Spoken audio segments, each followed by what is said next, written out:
Hey, what's up everybody, 8-Bit Flashback here. Today I'll be testing out the DACCKIT GameCube Accessories Bundle, which includes 2 controllers, 2 extension cables, and a GameCube Controller Adapter that's compatible with Nintendo Switch, Wii U, and PC.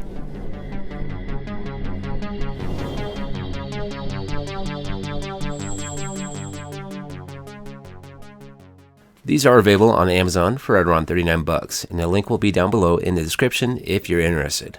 Inside this little box, you get quite a bit of stuff. You get those 2 controllers, the 2 extension cables, which are 6 foot long each, and that GameCube Controller Adapter. To use the controller adapter, it plugs in via 2 USB cables, which is required in order to play 4-player games. The quality of the controllers seems to be pretty decent. When I'm holding these in my hand, they feel like an actual GameCube controller, and most of the buttons feel very similar to the original controller.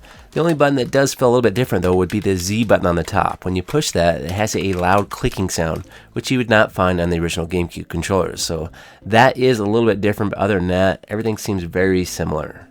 Even the size of the DACCKIT controllers is very close to the original. And here's a look at that Z button, and you can hear the sound differences between the two.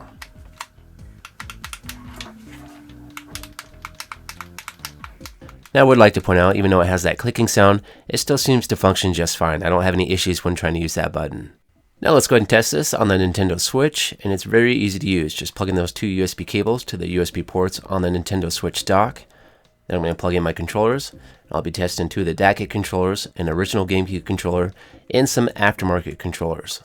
And when using these controllers on the Nintendo Switch, there's no button mapping required. All I have to do is plug these in, and they work just like they should. And you can see that D-pad seems to be working just fine.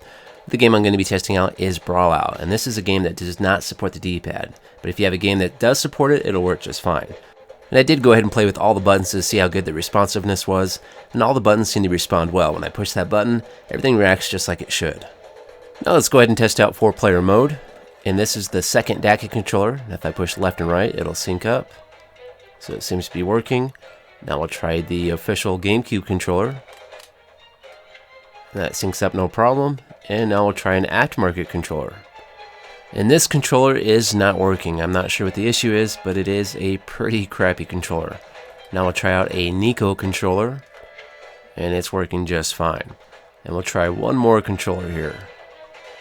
Now this is just a cheap controller I got from Family Dollar a long time ago, and it seems to be working with no issues. So I had that one controller not working, and I'm not sure what the problem is. It might just be the controller itself is just bad. So unfortunately, I don't have 4 people available to test out the 4-player mode, but I did test out every controller one by one, and they all seem to be working just fine. Overall, I'd say these definitely work as advertised. The controller quality is pretty decent. And with the Nintendo Switch and Wii U, this is just a simple plug-and-play setup to use the GameCube controllers.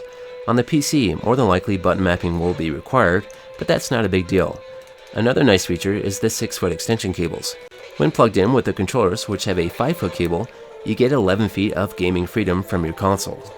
Okay, it's time for me to get out of here. If you like this video, if you could, hit that like button, and have yourself a great day, and I'll see you next time.